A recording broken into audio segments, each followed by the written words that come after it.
And we're back. We got Push to Cash betting preview here with Indy Bet and Nate Rogers. It is Phoenix. We concluded the season opener at St. Pete's. Great race. We'll get into a recap, but I think we're looking forward to race number 2. What has it been, like 8 years since we've been to Phoenix here? So in Indy. So this is going to be fun, interesting. And then we'll get to the Arlington GP right after, which I'm super excited. But guys, before we kick off for Phoenix, let's talk about St. Pete. And IndyBet was actually boots on the ground, so I did want to see like what the vibes were like. What did you like? What was your favorite thing?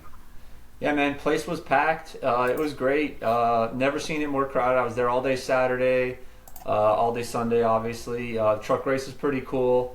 To see those trucks flying around, and I wish I got a couple tips to bet on a couple things there. I missed it, or couldn't find it on the books. But yeah, man, it was a gift. We missed a gift. Pelot was dropped at 4-1. We should have known better. We'll never see 4-1 again. Some of our boys in the Apex Insider Discord chat, I won't mention names, but they were in the Discord saying you got to bet Pelot top 3 at least. You got to bet Pelot the to win. And look, I was all over McLaughlin. I got the closing line value. I had 8-1 in my hand. That's what you try to do. Road and street courses, you want to get closing line value. Really, the race came down to the first pit stop. It all came down to Pelot stayed out, saved his red tires. I was sitting there in turn 1. The second I saw him out on his own, you could tell he pushed hard. He skidded around turn 1. And then McLaughlin and Ericsson got caught up in some traffic coming out of the pits, a little bit of battle. That cost them 3-4 seconds. Pelot did his thing, gone. Race was over. Then at that point, it was a prayer and a hope just to make sure McLaughlin came home with his 2.5-1 top 3. So I know Nate made some money. I think you made some money and some other things, but McLaughlin's top 3 saved me and for a break-even week, and then I got a free T-shirt. That was about it. I see that. Otherwise, that's it. That's all I walked away with. But man, the race was it was packed. It was awesome. One quick story I'll give you guys. I was playing around in the paddock trying to get some information about the tires and asking engineers questions. They're probably like, "Why is this guy asking about tires?" And I can't tell them it's because I'm about to bet a ton of money on your driver or not. But ran it. My son took a picture with McLaughlin, and as I'm taking the picture, I'm like, "Hey man, cash at 8-1 for me." And he knew his odds. He smiled. He's like, "I got you." And then later on, Pelot came up and gave my kid a fist bump, and he said, "Good luck." And I should have known there to bet Pelot. That was the one.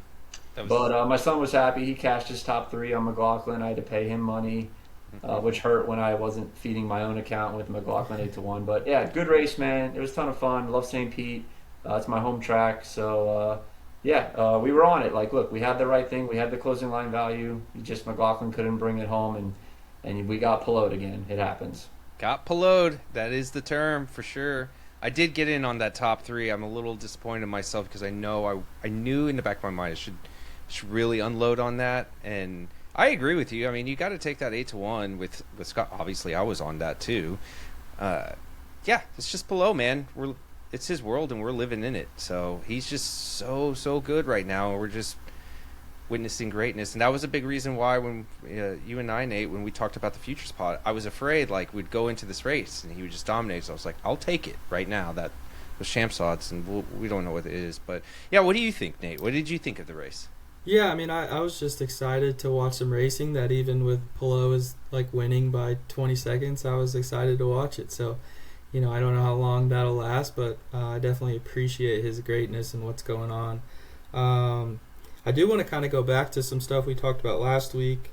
First one, kind of a correction of, because when I read about the tire rule where they have to run 2 green flag laps, I'd read that 2 different places, and I looked into it more because people did not do that in the race. They did pit on that first caution. I think Rossi did it, and Dixon changed like 1 tire or something. And the rule is still what it was before, where they just have to start a lap at a green flag with those tires. So I'm not really sure where that got mixed up, but just to kind of make that correction and to keep in mind moving forward. And And then the other thing is that I kind of thought it was going to be like a 3 or 4 stop race, but then those alternates, like Pelot did 38 laps on the alternates, which were longer than anyone else did on primaries, which, I mean, he's a little better at, working those tires and massaging them, but pretty much everyone was able to do really long stints on those alternates, and so that's a big shift from last year's street races where they were doing like 12, even less than 10 laps on those reds. So that'll kind of be just something to keep in mind in future street course races. It looks like Firestone went way the other direction with the tires to try to come back with that.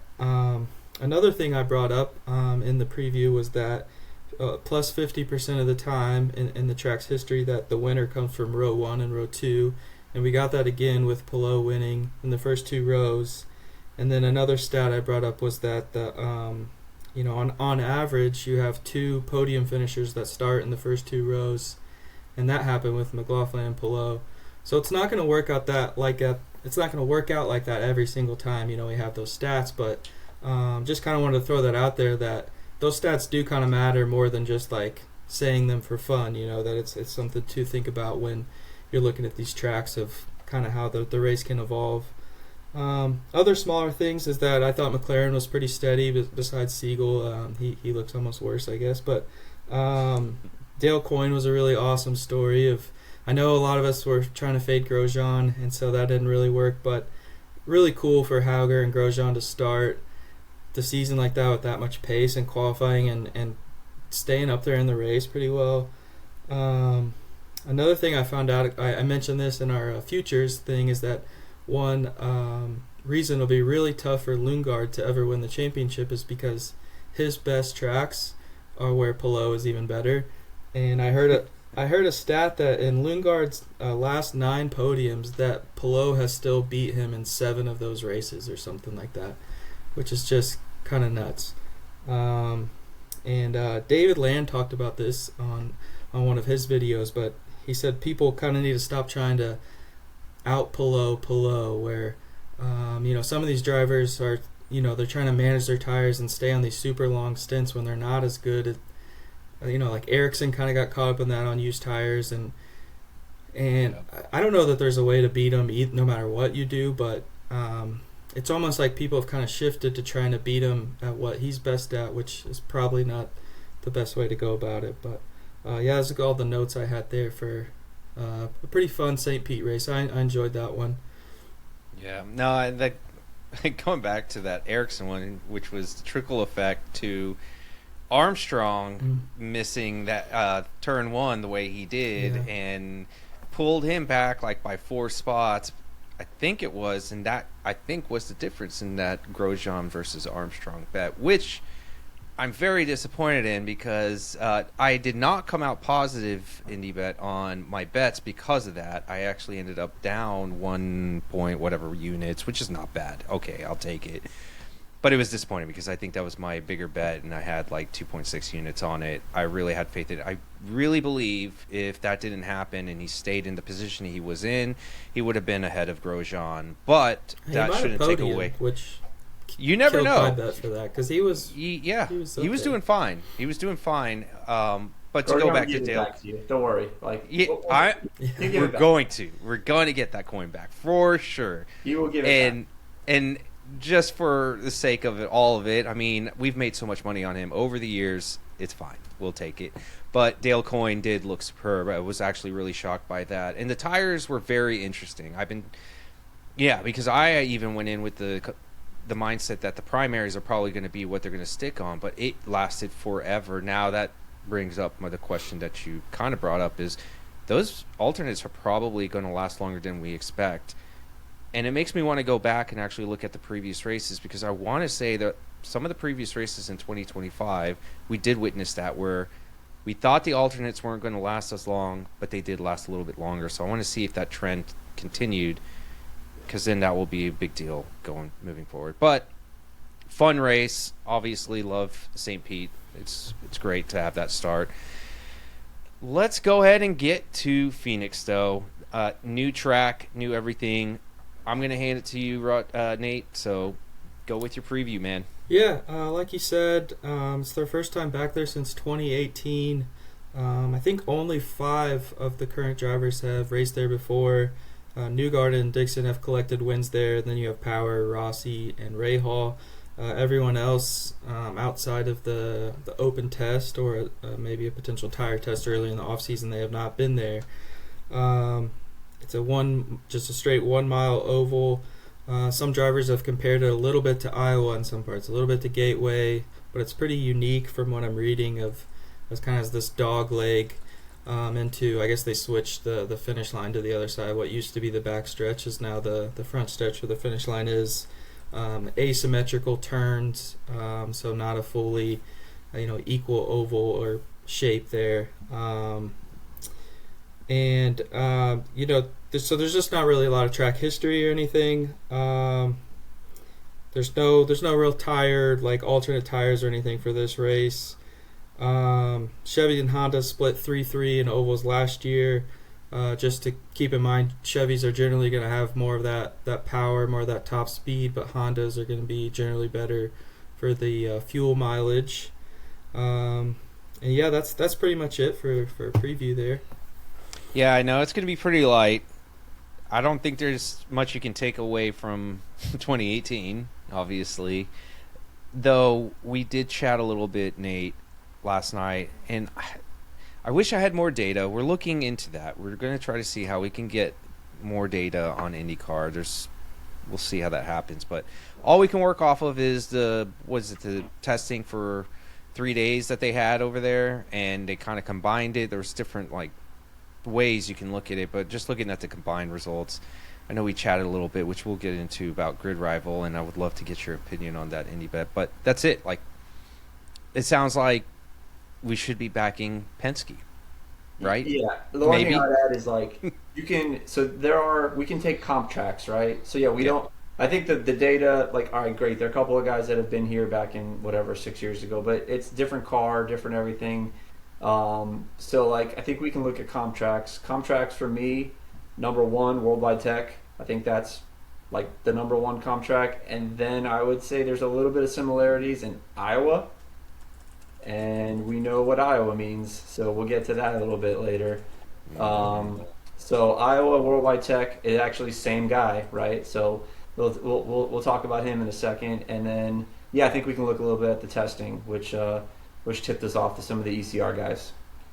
Yeah, no, I mean, my mind has already been punished by Penske, and I'm like, oh shit, here we go again. Insert meme. So let's get to the lines. I think let's get to the first bet, because some, or maybe both of you already have bets. So Nate, I know you do. I just checked, so. Yeah, it's been tough on the lines, which is kind of expected with the new track and the start of a season.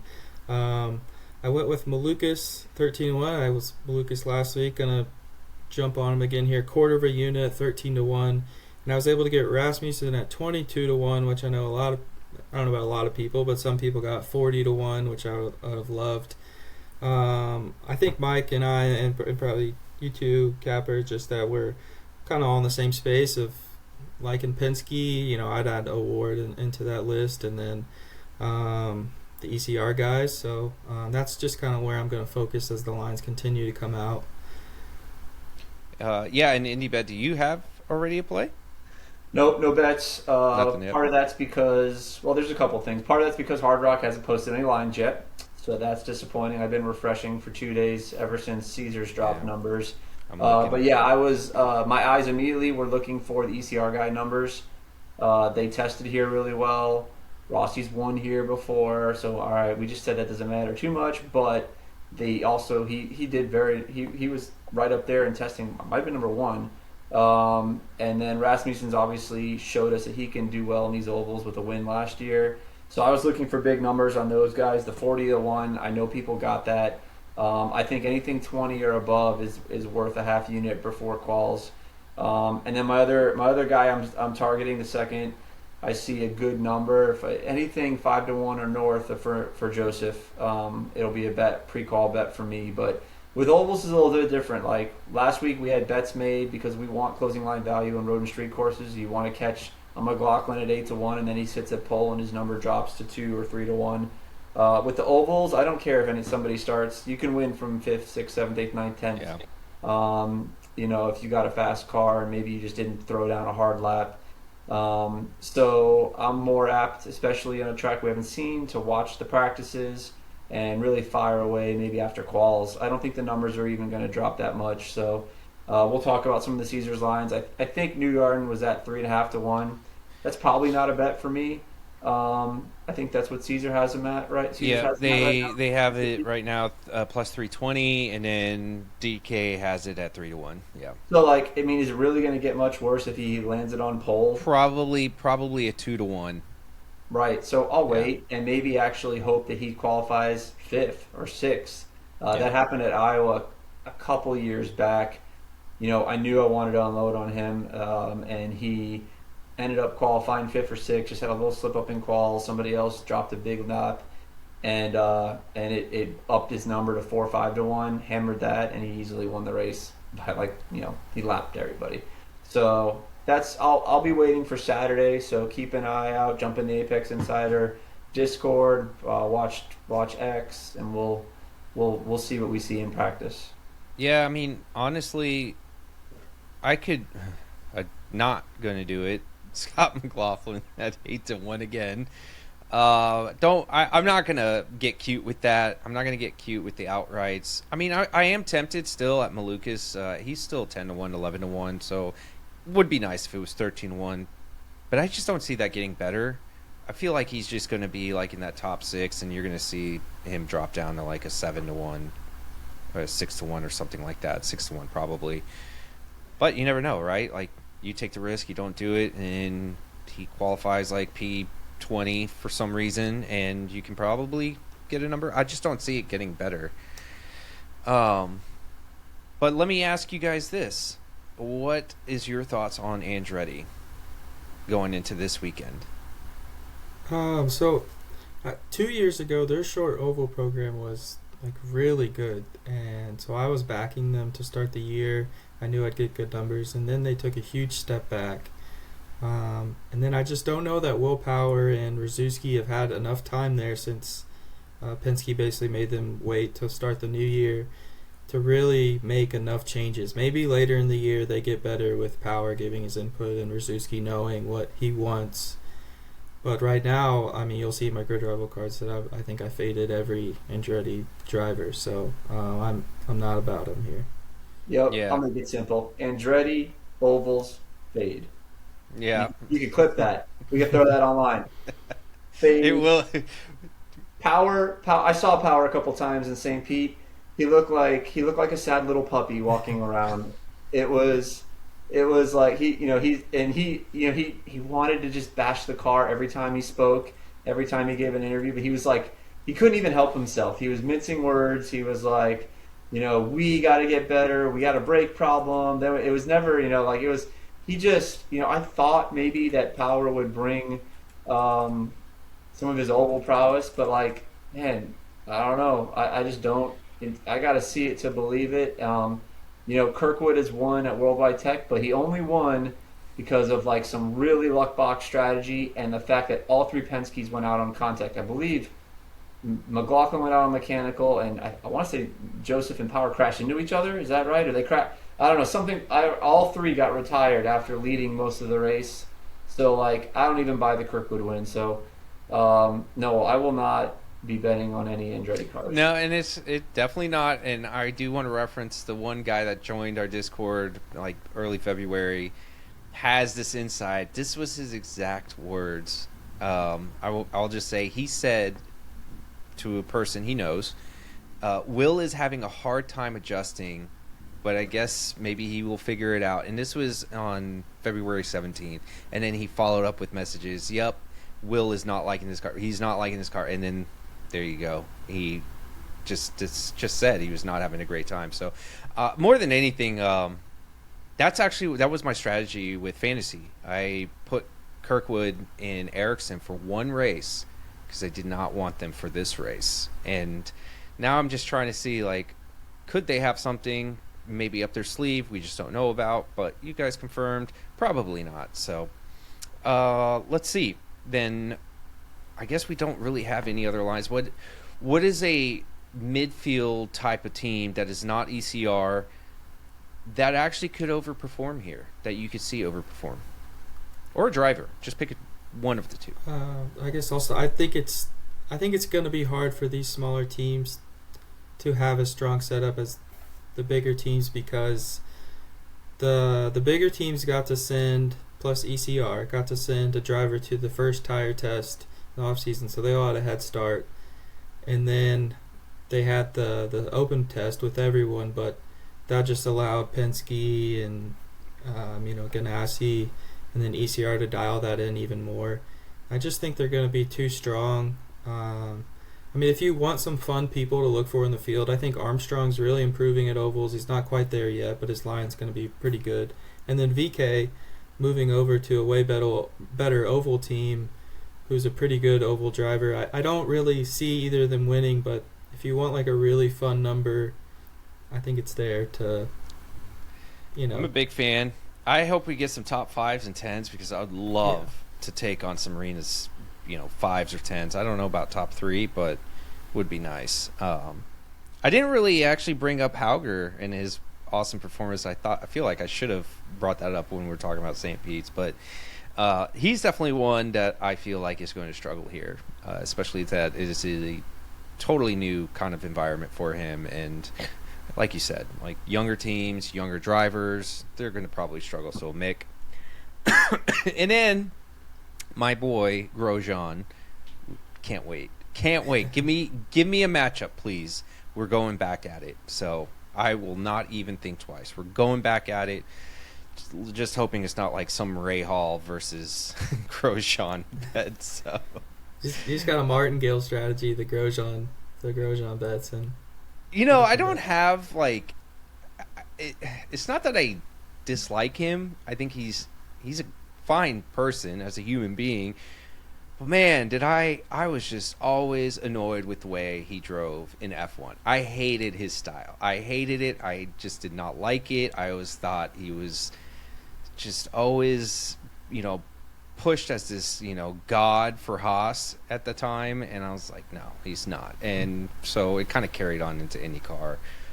Love you, Grosjean. But yeah. It's not going to happen this week. Okay, well, let's switch over. Since we don't have any lines, let's talk about GridRival, because they did post some lines. I know we even talked about some of them, but I know you posted the cards, which I was totally aligned with. So why don't you go for it, Nate? Yes, sorry in advance. I played 5 cards here, but essentially what I'm doing is I'm all for Penske. I'm all I'm looking at Renus and ECR. And then I'm fading Andretti, I'm fading Coin, who's one of the worst oval teams, and I'm fading rookies. So just to start off, this is a suit. You got to do this card, I think. Malukas better, Willpower worse. That's just like... Oh, yeah, that was one I was in right away. As soon as you posted, I was like, I'm in. He took the guys... What numbers did you get on those? Malukas was 6.5, and Power was 8.5. Yeah. Okay. So, I just think, when we talk about Newgarden being that kind of gateway and that Iowa guy, Malukas is that prince that hasn't quite he's really good at both of those last year and prior years, but he just hasn't gotten that win yet. He really needs to have a clean race finally where he puts it all together, but just a solid day from him there would be good. I don't normally like to take people better with such low numbers, but I took Newgarden better, 3.5. I just trust him for some reason, and faded Kirkwood at 5.5, which I love that number is so low. I might come back to that with something else and run it again. Next card, Ericsson worse than 9.5 and Hauger worse than 16.5.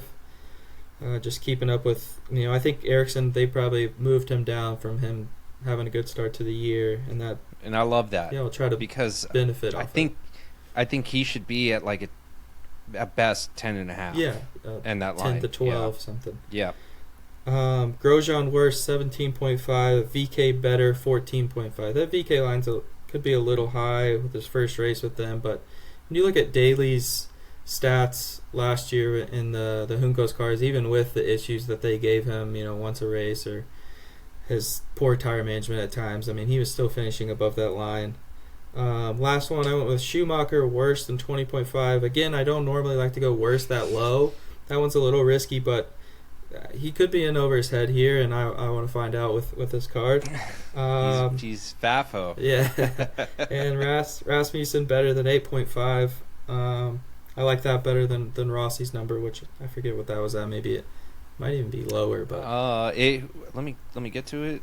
I don't know if it changed, but Rossi I thought was at like I don't it was see kind of it. surprisingly low from what I remember. It shows 7.5. I'm pretty sure it was at 7.5. Yeah, which last you time. know I believe that Rossi have a good race, but I'll take the Ras at 8.5 there instead. For sure. All right, I got one for you. I just placed. Let's hear it. I like it. I love this one. Love it. All right. I might bet it again. All right, so I got Colette worse than 19.5, Okay. and paired with Hauger worse than 16.5. Okay. So I do. You know what's funny? I was thinking about Colette, and I was like, he's a rookie. He doesn't know this track, right? Isn't 19.5? Was it 19.5? Yeah, 19.5. A little too much. So I feel I kind of like it. Hauger 16.5 like that. I would go ahead and pop that with several like that. That seems like the lock. I like the Newgarden over, or excuse me, under 3.5. But the Hauger, man, I don't see him finishing better than 17. And in coin racing, like, how are they supposed to do here? Typically they're not. They're supposed to kind of struggle at these ovals. Yeah. So Yeah, he hasn't raced ovals before. Like, yeah, he was a stud when it came to Indy Next and road and street courses, but they're not putting those cars maybe one oval a year, if that. I don't even know if I have no clue what his performance was on. So But it doesn't matter. It's not the same thing. So you said Hauger, Colette, and who was the third one again? That was you it. I mentioned- put those two together. Okay, but I gotcha. do like Nate's Joseph one. I trust Yeah. Joseph. I do too.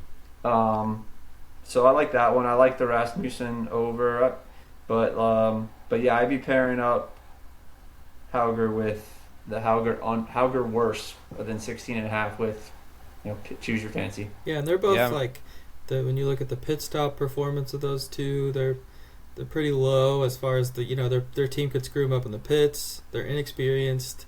If it's single lane racing and they get caught up in the marbles and get a little high, even if they're having a decent race, they could ruin it in one corner. So, yeah, Hauger got chewed up pretty quick in St. Pete. I watched. Like, it didn't take There we long. go.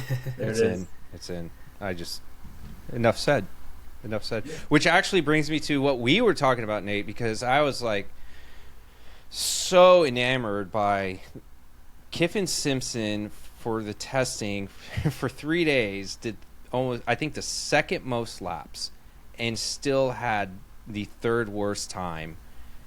Which at 15.5, I was like, "Are you kidding me?" Like, I know he's in a Ganassi car, but what are we doing here? Like, he was one of the worst. He couldn't even achieve a top speed close to 170, I think it was, or whatever that he could have gotten to.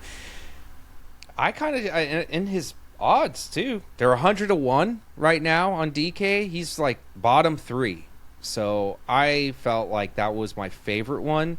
But I hesitate because if you start getting a lot of these DNFs, like some of these other guys, like Hauger or whoever, maybe he just defaults into that 15 spot just because there's like 8 cars that are out or something. So I'm a little nervous about that, but I did do that. I think I paired him with Renus just because I am a little biased to Renus, and we talked about it, and he looked really damn good last race, and he has a car I that like could that. He could do. I well noticed here. that. It's funny. I noticed that exact same thing. It was like 247. Like, that popped off. It's on crazy. the thing, and he was 2 miles an hour. So, like, it was terrible. They couldn't find It's any bad. speed. So yeah, that caught my eye. I just put him with Hauger as another bet. Yeah, I like think 15 and a half. that's- You're giving me 15 and a half. Like, he qualifies in P20. He's going to be at 17, 18. So I call. By the way, I do have a name for when a driver just doesn't really race and just goes around in circles and keeps his car clean. I call that the Graham Rahal. It worked to perfection for me at St. Pete. My son owed me 20 push-ups when he took some driver to beat Ray Hall. And I'm like, Ray Hall is just going to stay out of trouble, do nothing. He'll come somewhere between 10 to 15, 50, like right around the middle of the pack. He'll just do his thing. He'll get out of people's way. He won't cause any harm. Yep. And sure enough, I don't even know what he finished, but it was right there. Yep. Graham Ray Hall. Well, look at this. I already got 6 damn cards because of you clowns. Well, like, I went 2-0 in the first race, so now I feel like I'm invincible, I guess. I'm riding the highs right now because I went 6 of 8, and we were lucky. By the way, we got to pay attention to that. So this is one thing I love with GridRival. I do this with F1 all the time. They did post matchups. I don't know, like, I had like 10 minutes to do it, and they posted those matchups. You got to take some of these guys that are at like +1.5, +2.5 against the other. So find that driver that might have qualified worse than a driver that's like in a Dale Coyne, for instance, and you can maybe find that 1.5, 2.5. And I do this all the time with F1. It is a winning strategy. Try not to chalk to the negative 1.5 spots that they have to beat by. If you find the +1.5, there's certain ones you want to stay away from, of course. But like, we had Grosjean at +2.5 to his teammate, and they're within 3 spots, right? And look what happened. So, that's the kind of strategy. So I'm looking forward to matchups again. I am praying we get those because those seem to be.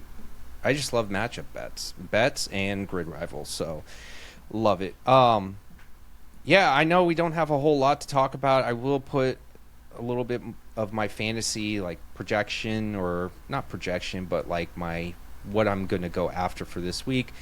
We had a pretty good fantasy week. We were in the top 6. We have like 170 people in our fantasy league right now, so it's pretty competitive. Any last thoughts before we close out, or what you are looking for this weekend in terms of a bet?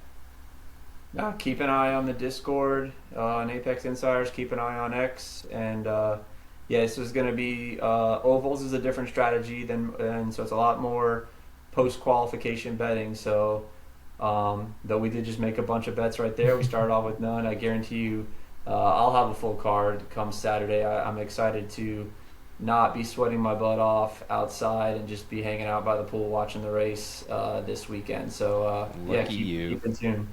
Lucky you.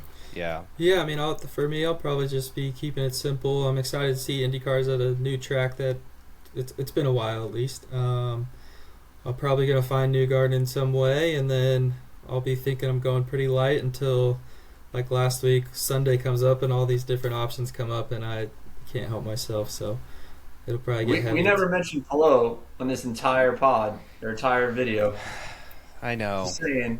I was waiting for Nate to tell me to fade the 2.5 on GridRival. I want to. Yeah, I can't. I can't. Don't do it. I'm just gonna. I did last year sometimes. If he's P1 in practice and then qualifies top 3 or 4, I'm like, my card might be a lot different. It might be top 3s, so I don't reap that. I mean, I can't take his odds now, of course. 2-1. What good is it?